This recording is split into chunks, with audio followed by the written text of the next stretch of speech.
Hello all, welcome to our classes. I'm Shilpa Nagaraju, who is going to present you the Indian Art and Culture portion for your EPFC EOAO examinations. In our previous videos, we saw the detailed description of the art and architecture of Indus Valley civilization and also the Mauryan art and architecture. In today's class, we are going to deal with the trends in the post-Mauryan art and architecture as a part of your syllabus. We have already discussed the arts of the Mauryan period in a previous video, and this video will give you a detailed description about the post-Mauryan schools of art and architecture such as Gandhara, Mathura, Amaravati, etc. and also the cave traditions that existed during this period. This video also deals with some of the important architectural sites such as Sanchi, Ajanta, Ellora, etc. So, a bit about me. I have 6 years teaching experience online and offline. I've completed my MPA and pursuing my PhD. I've given UPSC CSE Interview and qualified UGC NET. I also have a 6 years experience in the government sector. So from the 2nd century BCE onwards, various rulers established their control over the vast Mauryan Empire after the fall of the Mauryan rulers.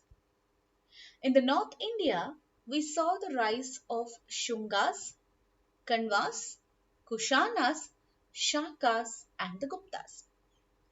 And in the south, we saw the rise of Shatavahanas, Ikshvakus, and Abhiras. This period, that is the 2nd century BCE, saw the rise of Brahmanical sects, that is the Vaishnavas, the followers of Lord Vishnu, and the Shaivas, the followers of Lord Shiva.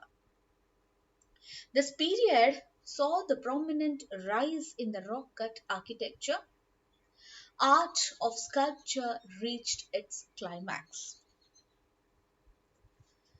First topic we are going to see under this post-Mauryan trends of art and architecture is the rock cut caves. Of course, we are going to deal with it in detail in the later portion of this video, but here I'm giving you an introduction. Please recall that at this point of time, there were the Shramana tradition in existence. The Shramana traditions deals with the Ajivika sect, the Buddhism and the Jainism. The monks used to travel from one place to another to preach the teachings of Buddha, Mahavira and etc. So here in the caves, they started to use them as residential halls and prayer halls. So the rock cut caves have two types of features in them. One is the chaityas, which was used as the prayer hall. The other one is the viharas, which was used as residential halls by the Shramana tradition monks. Of these rock cut caves, we see some important caves in Odisha. They are the Udayagiri caves, the Khandagiri caves, the Rani Gumpa caves. So this was being constructed or carved during the Kalinga king Kharavela during the 1st and the 2nd century. Here the Udayagiri caves has 18 caves in total. The Khandagiri has the 15 caves in total. Here we have found a very important inscription in our history, that is the Hathi Gumpa inscription, which is written in the Brahmi script found in Udayagiri caves of Odisha. Here in the images, I have shown you the Udayagiri and Khandagiri caves of Odisha. beautifully maintained by the Archaeological Survey of India. It is worth visiting whenever you are in and around Bhubaneswar. The next important architecture you will see here is the stupas. This started with the Mauryas and it also continued during the post Mauryan period. Some of the finest sculptures of this period are found at Vidisha, Bharhut, Bodh Gaya, Jaggayapeta, Mathura, Kandagiri, Udayagiri, and Baja near Pune of Maharashtra. So the stupas of the post Mauryan period were larger and more decorative. If you recall the Mauryan period stupas, it was the basic stupa with a handa, harmika, and the chhatri with the stone fences. Here, the toranas and the stupas became larger and decorative. The toranas here in the image, you can see the remnants of the Barhut stupa and with a torana. The toranas are the beautifully decorated gateways to the stupas. The toranas are decorated with intricate figures and patterns. They were first seen during the period of Shungas, who just after the fall of Mauryas took over the Mauryan Empire. The best examples of the stupas post Mauryan period are Barhut and Sanchi stupa. So let's see the first important stupa during the post-Mauryan period, that is the Barhut stupa. Here the sculptures are tall like the images of the Yaksha and Yakshini in the Mauryan period. The modeling of the sculptures volume is in low relief. Low relief means very low hanging, and they have maintained linearity. The narrative panels are shown with fewer characters, but the main character in story has been given prominence. So this Barhut Stupa is in Madhya Pradesh.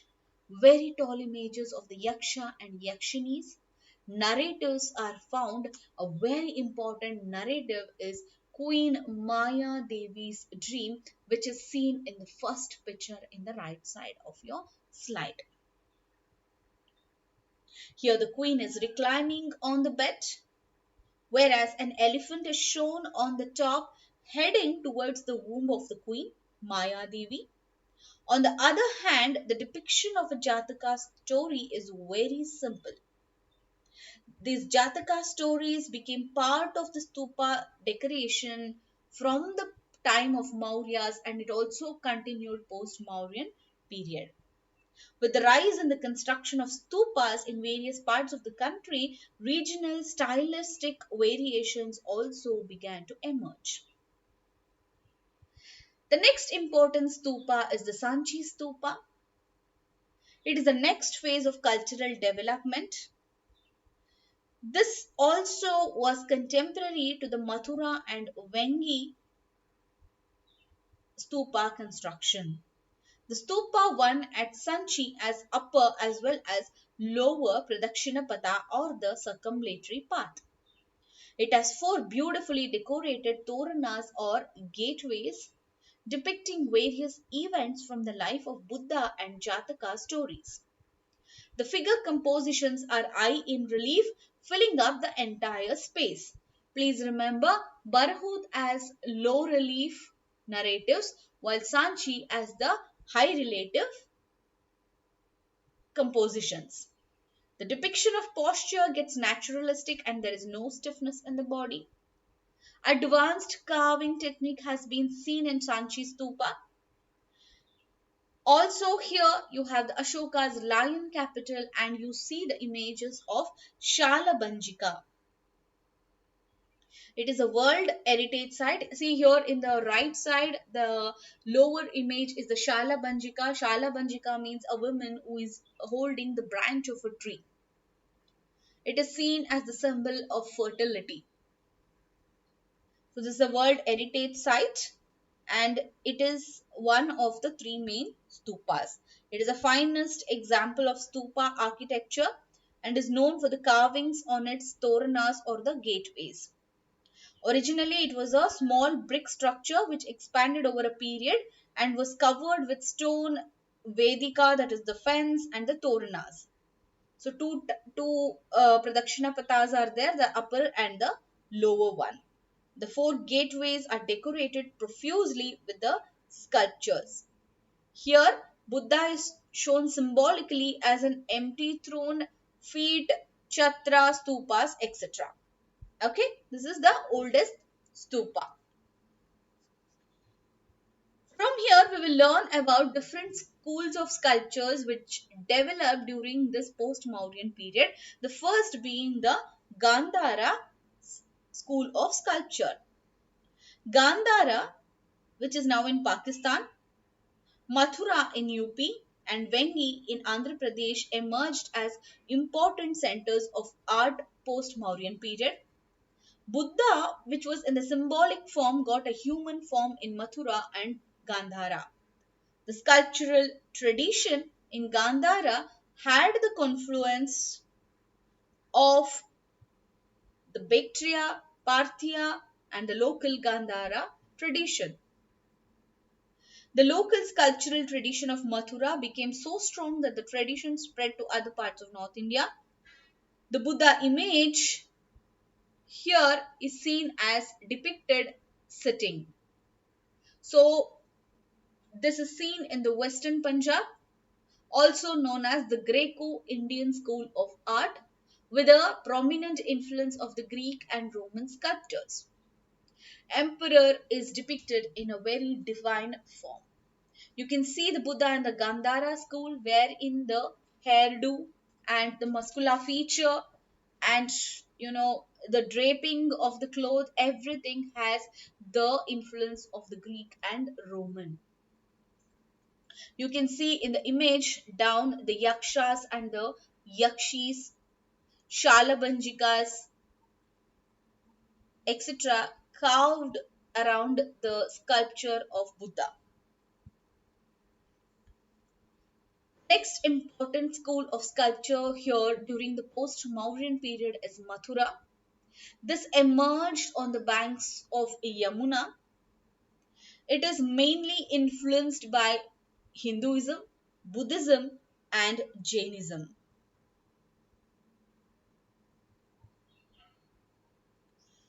So here you find the folds of drapery and the halo around the head is profusely decorated. If you observe here behind Buddha near the head, you have a halo showing is very divine or enlightened. Sarnath and Koshambi, transparent drapery and undecorated halo around the head. You can find here in Sarnath and Koshambi. Buddha in Mathura on the lines of earlier Yaksha images. See here, behind Buddha you have the Yaksha images. Next school of sculpture is Amravati, which developed in the Vengi region of Andhra Pradesh. It has many stupas like Jaggaya Pita, Amravati, Baharti Potru, Nagarjunakonda, etc. Here in Amravati, there was a Mahachaitya and it had many sculptures.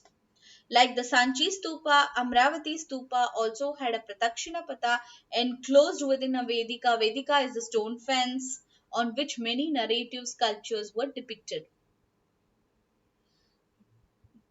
The use of Tribhanga posture. This Tribhanga posture means three bends in the body. The Tribhanga is massively used in the dance form of Odissi. So here the Tribhanga posture has been used extensively in the images. The images of Vajrayana Buddhism like the Vajrapani, Amitabha, Maitreya, Padmapani are found in the sculptures of Amravati. In Karnataka too, there is a place called Sannati. It houses the largest stupa site excavated so far. It had a stupa decorated with sculptural relief. So here along with the images of Buddha, other Buddhist images of the bodhisattvas like Avalokiteshvara, Padmapani, Vajrapani, Amitabha, and Maitreya Buddha started getting sculpted. So let's have a look at the differences between the different schools of sculpture during the post Mauryan period. Let's have a criteria for differentiating them. On the basis of influence, we see the influence of Indo-Greek art on the Gandhara school, while indigenous art on Mathura and Amravati school. See, Gandhara is located in the northwestern part of India. Now it is in Pakistan and parts of Afghanistan. So definitely you will have a more influence of Greek and Roman here. While Mathura and Amravati are in the inland of Indian subcontinent, so you don't see much of the influence of Greek and Rome here in our sculptures. The second basis is materials used. In Gandhara school of art, we find the usage of bluish grey sandstone and later mud and stucco were used. In Mathura school, you see the usage of spotted red sandstone, and in Amravati, you see the usage of white marbles. Based on the patronage, Kushana rulers patterned the Gandhara school of sculpture. Kushana rulers also patterned the Mathura school of sculptures, while the Shatavahana rulers in the south patterned this Amaravati school of art. The religions depicted also becomes a basis. In the Gandhara, you find the influence of Buddhism and you see the depiction of Buddha mainly. In the Mathura school of sculpture, you find the influence of Hinduism, Buddhism, and Jainism, and all the religions are depicted here. While in Amaravati, you see mainly the depiction of Buddhism here. The features of Buddha also is a basis. In the Gandhara form, you find human form of Buddha seated in the yogi position. Buddha's eyes are half closed as in meditation. In the Mathura school, you find the human form of Buddha as well. He's seated in Padmasana position. The folds of drapery has been shown on Buddha, and you find halo overhead is also depicted. So if there is a halo over the head of Buddha, then definitely tick mark the Mathura school of art, because here you find halo over the head of Buddha depiction. In the Amravati school, you have the narrative art depicting the Jataka tales. Jataka tales are the tales which depicts the stories of Buddha in his previous births and many other moral stories you will learn in the Jataka tales. So let's go to the next, that is very important topic, cave tradition in Western India during the post-Mauryan period. In the Western India, many Buddhist caves dating back to the 2nd century BCE onwards have been excavated. So mainly three architectural types were executed. The apsidal vault roof Chaitya Hall, it is found in Ajanta, Pitalkhora and Baja. Apsidal vault roof pillarless hall found in Thana, Natsur. Flat roofed quadrangular hall with a circular chamber at the back is found at Kondivach. So in all the Chaitya caves, Chaitya means the prayer halls, Vihara means the residential places. Please keep that in mind. So in all the Chaitya caves, a stupa at the back is common because the Chaityas are the prayer halls and stupas where the Buddha or the Buddhist remains are kept. The biggest rock cut Chaitya hall was excavated in Karla caves of Maharashtra. Viharas are excavated in all the caves because since they were used as prayer halls, it was also a dwelling place in the common. The plan of Vihara consists of a veranda, a hall, and cells around the walls of the hall. Many of the early viharas are carved with interior decorative motifs like the chaitya arches, Vedika designs over the cell doors of the cave. And a stupa was added in the back of the vihara in the later period, and it became a chaitya as well as vihara. The Junar cave in the Maharashtra has the largest cave excavations, wherein more than 200 caves are found around the hills of the town, whereas Kanheri in Mumbai has 108 excavated caves. There is a Vihara cave excavated at Junar and is popularly known as Ganeshi because an image of Ganesh belonging to a later period was installed here. So earlier it was believed that because of the absence of the Buddha images, the caves were considered belonging to the orthodox faith of Buddhism, that is the Theravadins. But with the discovery of Konkan Maurya inscription, now we can prove that the cave activities were ongoing process and it belonged not only to the orthodox Buddhism but also to the unorthodox faith of Buddhism too. It may also be noted that many caves are converted into modern Hindu shrines and have also become the popular worship sites later on. So, the other important cave here in Western India is Ajanta. This is a very famous cave site in the Western India. It is located in Aurangabad district of Maharashtra. Total of 29 caves, and it includes 4 Chaitya caves too. It has the largest Chaitya Vihara and is decorated with sculptures and paintings. See, you study this Ajanta Ellora caves also in your mural painting syllabus, because here you find the evidence of mural paintings on the walls of the caves. So please remember, Ajanta caves also has evidence of mural paintings. Ajanta is also only surviving example of the painting of the 1st century BCE and the 5th century BCE. Some of the Vihara caves here are unfinished. The patterns were Varaha Deva, who was the prime minister of Vakataka king Arisena. Upendra Gupta was the local king of the region and feudatory of Harisena, Buddha Bhadra and Mathura Sena. The paintings have a lot of typological variations. Figures in the paintings are heavy like the sculptures of Western India. Cave excavation and painting were a simultaneous process, and dating of the paintings follows the date of the cave excavation. So they were excavating as well as painting. So both the time all coincide with each other. Almost in all the finished excavations, pictures have been painted, but only very few have survived. They have used various skin colors in the paintings, which represented the multicolored society of those period.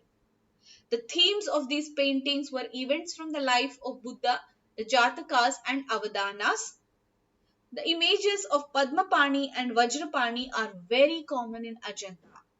So here we see one mural painting of Ajanta, that is Padmapani Bodhisattva. It is a painting which is dating back to the late 1st century CE. The Bodhisattva is holding a Padma, that is lotus.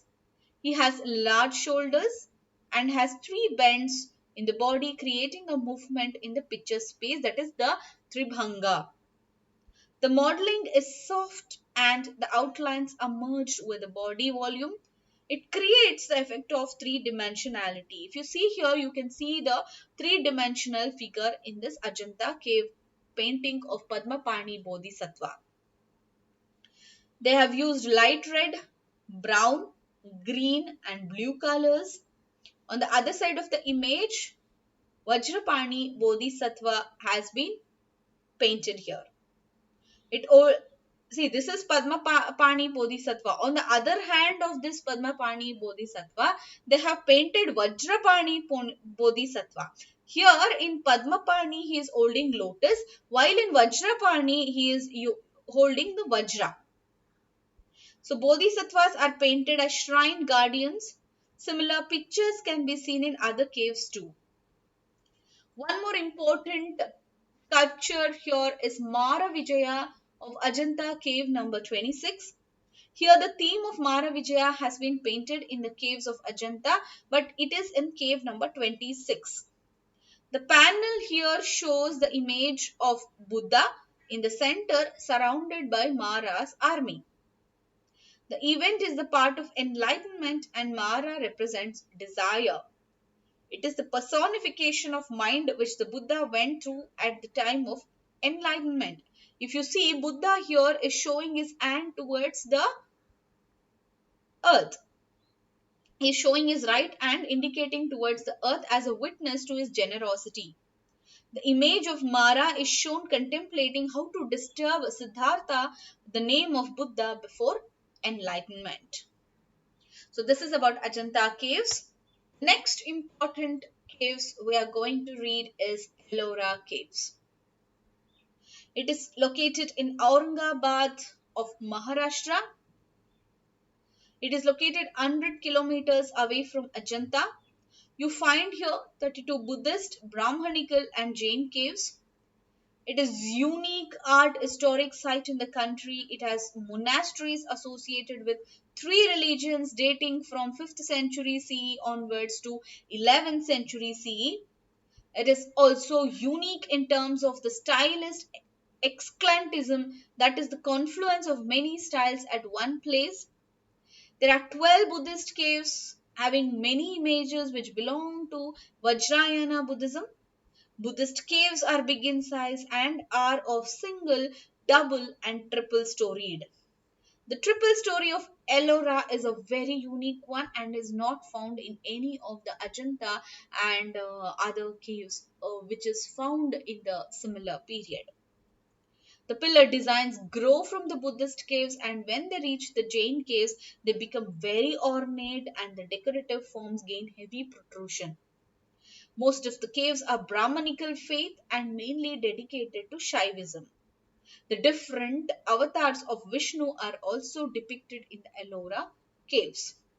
Cave number 16 is also known as Kailash Leni or the Kailasha temple. This is a very famous rock cut temple carved out of a single rock. It was built in the 8th century CE, and here you have the grand sculpture of Ravana attempting to lift Mount Kailasha with his full might is a landmark in the Indian art. Next important caves we see is Elephanta Caves. This is located on Elephanta Island near Mumbai and were originally a Buddhist site which was later dominated by the Shaivite faith. It is contemporary with Ellora. The other noteworthy cave site is Bagh located near Indore, MP. The Bagh also contains the caves paintings representing a group of dancer which resembles to Garba dance of North India originating in Gujarat.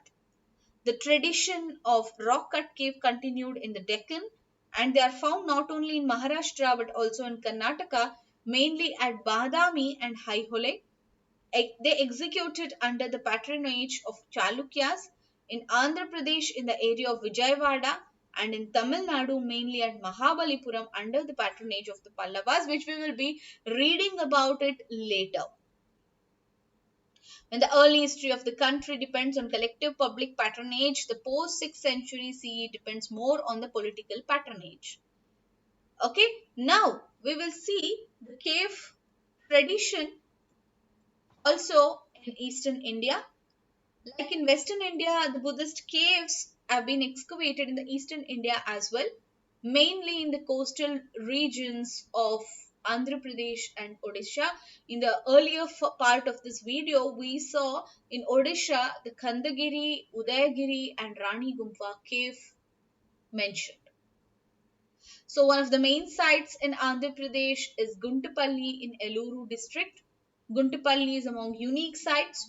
There you find the structural stupas, viharas and the caves all at one place. Apart from Guntupalli, The other important site is Rama Perrampalam,